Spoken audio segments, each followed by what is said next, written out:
Hi everyone, Az here from HeelvsBabyface. I'm chuckling. This is the second take of this video. Why?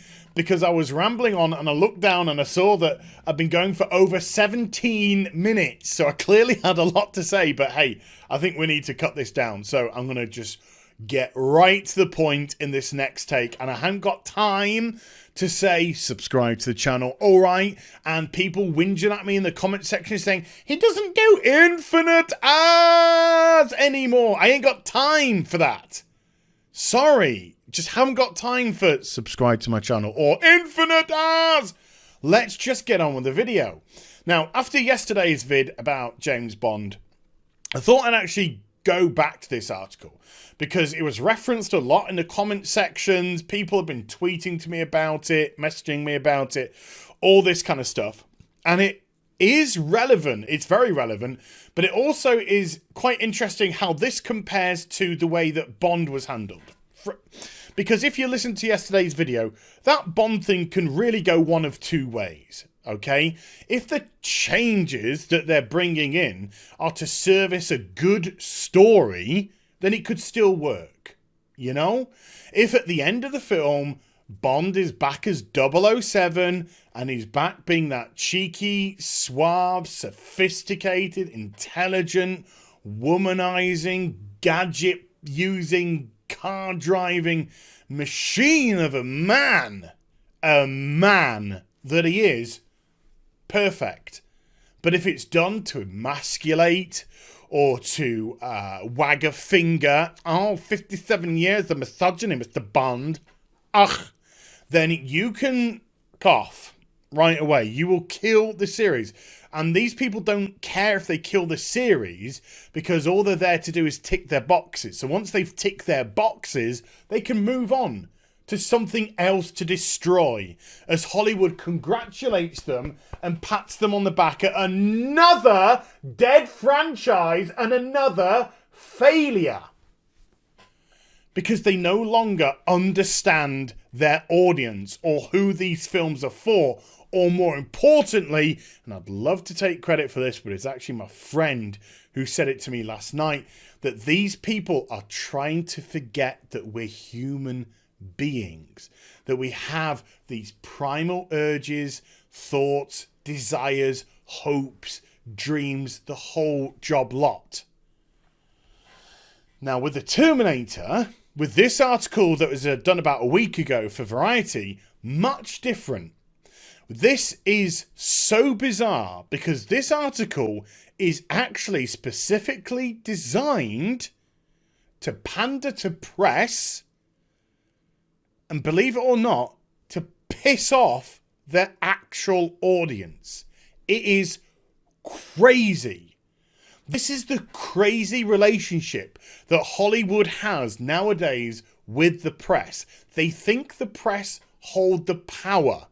They think the press are the people who tell the masses, yes, you should see this film because of X, Y, and Z.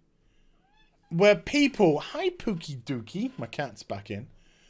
Whereas people are coming more and more now to the common person, to places like YouTube, to get a regular Joe opinion about the subject matter, because that person is a fan of the series, or that person has a decent understanding or knowledge of the series, or what people like and don't like, what attracts them to something, and they're more willing to listen to somebody who they can relate to, as opposed to a bunch of virtue signaling weirdos who think their small tiny pocket of the universe is how everyone thinks. And of course, if you think outside of that tiny pocket, you're an ist. You're an ism. Madness. So the title is antagonistic to begin with. Terminator Dark Fate director why Mackenzie Davis will scare the F out of misogynists. It's pathetic. Pathetic journalism designed to generate hate clicks, which is one reason why I'm not going to link it in the description box. So Tim Miller, the director, who previously did Deadpool, then was fired from Deadpool 2, I believe, something like that. He's being interviewed by Variety, and he starts off all well and good, because the first question is, how will you win over Hall H with this new take on Terminator? Well, first and foremost, he recognises that the Terminator series is pretty limited. When I read online, when we had announced the film, Terminator 6, for F's sake, why don't they just let it die? I understand why those people, I understand where those people are coming from. If it's not great, then we've had enough. So that is actually true. You know, I'm just going to jump onto this for a second. To me, the first two Terminator films are fantastic, and then the rest are, you know, meh at best. At best. And my own personal favourite is actually the original Terminator film. I remember watching this at about the age of 11 or 12 with one of my friends, and we just got to that age where we discovered Arnold Schwarzenegger, this beautiful beast of a man. And so we started sourcing out all his films on VHS: Terminator, Predator, Total Recall, Red Heat, Commando. Oh my God. And we'd have these video sessions of watching him. Absolutely amazing days. Just amazing days.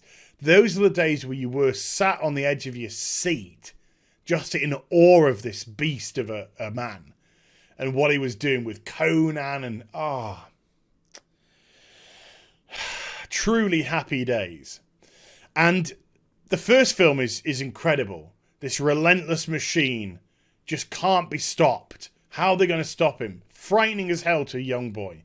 And then Cameron did the only thing that he really could do with the second film, which was reverse the roles. Instead of having Arnie as the antagonist, have him as the saviour of John Connor. And then you'd get the upgraded, sleeker, more modern version of the Terminator. And it worked. And it worked really well. But that is essentially where the franchise dies in terms of where it can truly go. Because after that, you're just trying to make the next upgrade, or you're trying to make things look aesthetically different.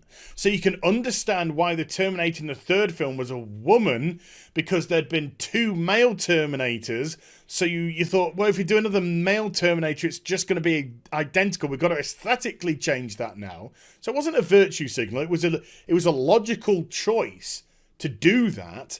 And then she had to have even more upgrade. And so you just got onto this thing of more and more, and the legs had already gone. So yes, by the time we got to Terminator Genesis Societies, Anti-Distinctly Minties, Terminator 5, it was rebooting the first film, which meant the second, third, fourth films didn't Look, it was a mess. It was just a complete and utter mess from start to finish. So yeah, you announce a sixth Terminator, people do roll their eyes because the legs have gone from the series. But then he immediately goes into this. I always found stories about women are much more interesting than men picking up guns. Why? I mean, it's just such a weird thing to say. The majority audience of Terminator films are going to be male. They are going to be male. So why are you being antagonistic? Because this article is not for the audience. This article is to pander to the press, because Hollywood think the press have the power as regards to putting out the narrative of why you should see this film. You should see this film because it's got famines all over the place. And when it's a predominantly male orientated franchise, then it's going to be right. So what's the hook? The hook is you're a pig. You're a disgusting pig. Oh. Well, we won't go then. Thank you. Oh, you unenlightened misogynist. Uranist. Uranism. And they just push everyone away from the series. But he just gets worse. It just gets worse, and then he double downs. An early Dark Fate poster received backlash, calling Davis and her co-stars feminine. That's it. And other chauvinistic hate speech. You see, this is so skewed. Any criticism that's been leveled at anything, oh, no. That's immediately hate speech. Because you can't criticize the woman. No. That goes against our fabric. That goes against our narrative. You're a pig. You're an ist. You're an ism. How do you think she'll be received at the Room at Comic-Con? She'll be received with open arms because Comic-Con is full of die-hard fans. That's what will happen. And then when she comes out on stage and everyone cheers, you'll be like, Comic-Con, rejoice at woman cast at Terminator. You can just see it now. You just see it now. Then you get the punches once more. If you're at all enlightened, she'll play like gangbusters. Oh, right. If you're enlightened, I mean, if you dare have another thought other than that, you know, if you dare question why they're just retreading the old franchise, dragging people up. Oh, it's Sarah Connor. Okay, it's about 20 years, 25 years too late now, I think. Never mind. You know, just dragging all of this up. You know, poor Arnie's looking... I love the man. He's just like, no, no, just let the franchise go now. Just let it go. But no, and you're only enlightened if you agree with us. If you don't agree with us... If you don't believe in the one thing, then you're an ist. You're an ism. If you're a closet misogynist, which again, the connotations are, if you have any criticism of this whatsoever, that it's a pure virtue signal, that it's just retreading the old steps, it's rehashing the old story, because at the end of the day, what have we seen so far? We have seen a Terminator protecting, most likely, a savior, Sarah Connor joining the fight, and a Terminator with new upgradable Terminator abilities going after them. It's the same old shit, but with women. But if you're a closet misogynist, she'll scare the F out of you!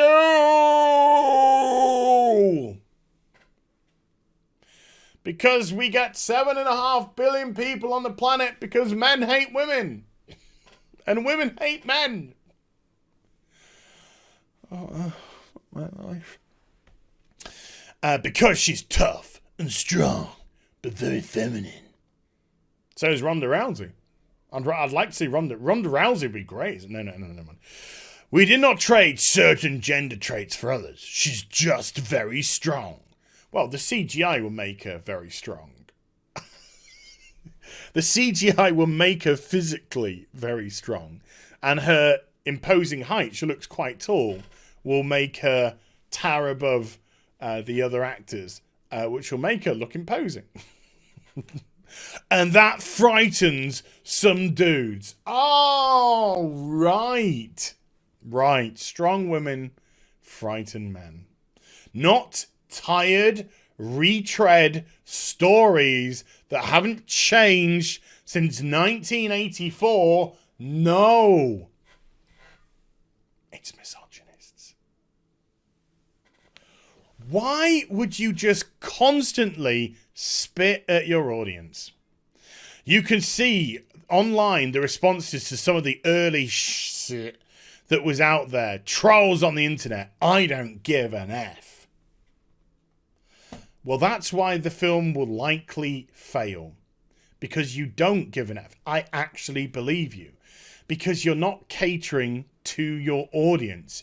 You're catering to this woke press that in their tiny pocket of the universe believe that they have the power to determine the narrative of whether people should go and see things or not, when that is just not the case. And that is why the graph shows press "Woo!" like that when it comes to people viewing it.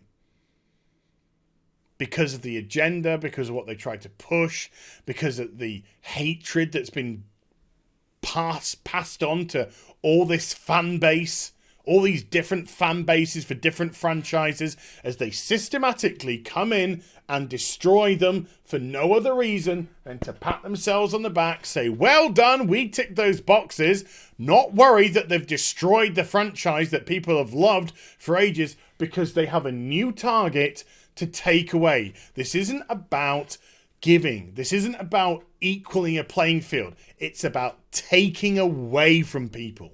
Oh, you like fast cars and sexy women, do you? Let's take that away from you, shall we? Oh, you like Batman being a strong protector of Gotham? Let's take that away from you, shall we? Let's just add that misandry in there as a message for you fans as well.